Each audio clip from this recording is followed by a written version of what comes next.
Ako'y noong taong 2000, ako'y nagpaalam sa aking pamilya at sa bayang minamahal. Maliit pa ang mga anak ng aking iwanan. Luha sa aking mata ang tanging nadadala. Sa Saudi Arabia ako'y nakipagsapalaran. Sa init ng disyerto ako'y lumaban. Kahit puso ko'y sabik sa kanilang yakap, tiniis ko ang lahat para sa kanilang pangarap.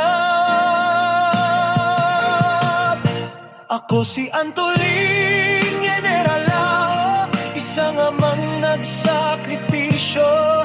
Malayo man sa pamilya, pagmamahal ko'y hindi naglaho. Lumipas ang mga taon na puno ng pagsubok, ngunit sa awa ng Diyos natupad din ang pangarap ko.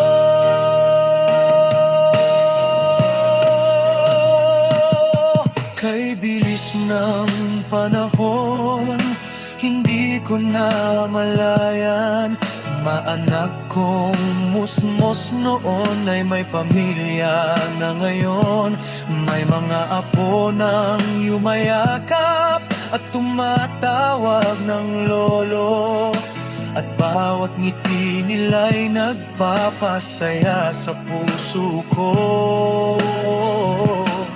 Ngunit pamako na rin ang bigat ng pagtanda.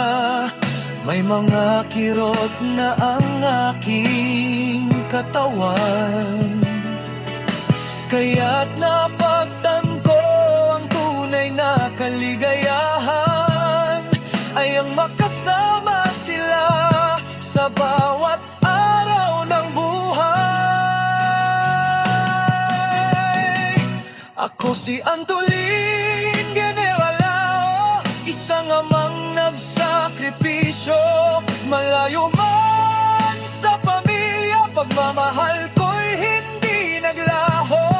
Lumipas ang mga taon na puno ng pagsubok, ngunit sa awa ng Diyos natupad din ang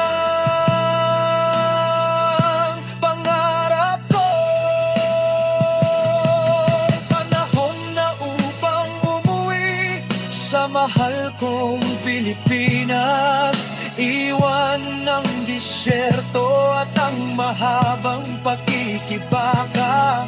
Magtatayo ng munting negosyo, simpleng kabuhayan, at mamuhay ng masaya kasama ang minamahal.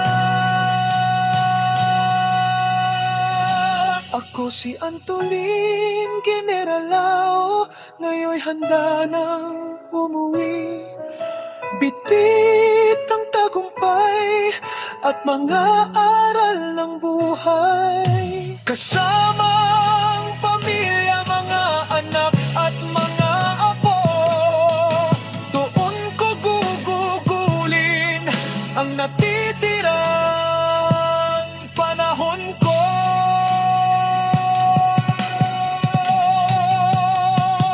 Salamat Panginoon sa lakas at pag-asa, sa bawat luha't hirap na aking nalampasan.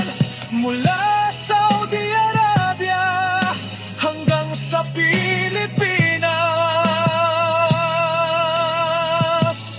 si Antolin Generalao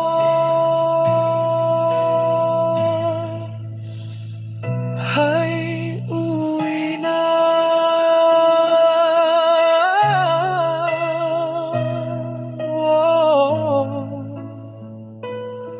Uwi